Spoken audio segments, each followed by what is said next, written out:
to the earthquake that struck Turkey and Syria, because the World Health Organization has launched a $43 million appeal to scale up earthquake response in Syria and Turkey. WHO Director General Dr. Tedros Adhanom Ghebreyesus Sunday said the amount could be increased as the magnitude of the disaster becomes clearer. He was speaking during a press conference from the Syrian capital, Damascus. The support comes amid growing calls for international aid and support from the organization's top brass. Moses Imendi has more details of that in this report. It has been a week since the ferocious earthquake struck Turkey and Syria, causing huge life loss, injuries, and infrastructural damage.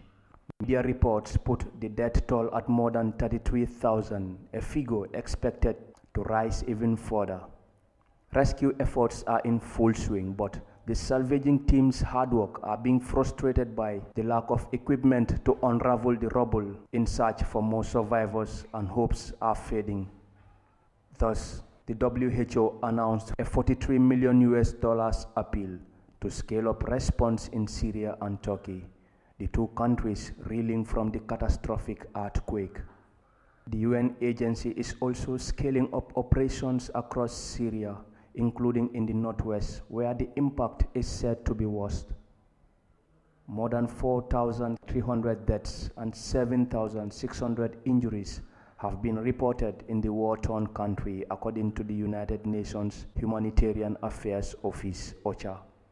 The WHO director further stressed the need to take response to the next level to reach all populations who require support, and welcomed the decision by the United States to ease sanctions against Syria in the wake of the tragedy, adding that the agency also equally appreciates the recent blanket approval by the government of Syria for measures to increase cross-border access.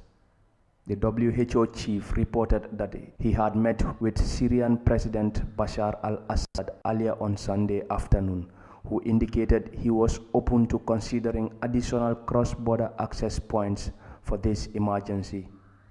Among the United Nations bigwigs to take to the devastated countries is the Under-Secretary General for Humanitarian Affairs and Emergency Coordinator Martin Griffiths. He was at Turkey's Kahramanmaraş, where he met and listened to the affected families as they narrate their turmoil. Speaking to journalists, Mr. Griffiths outlined that the international and national response to the earthquakes is unparalleled.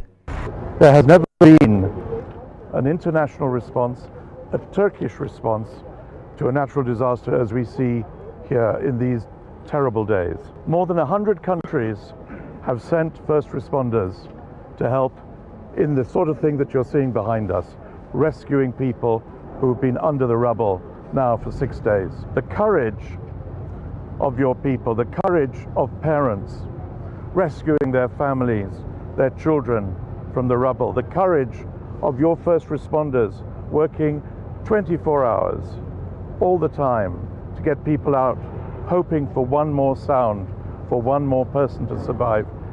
This is something I will not forget. The Humanitarian Affairs and Emergency Coordinator also visited the UN-authorized cross-border operation to Syria in the south of Turkey on Sunday, after which he travels to Syria. For Eyeafrica News, I am Moses Imendi.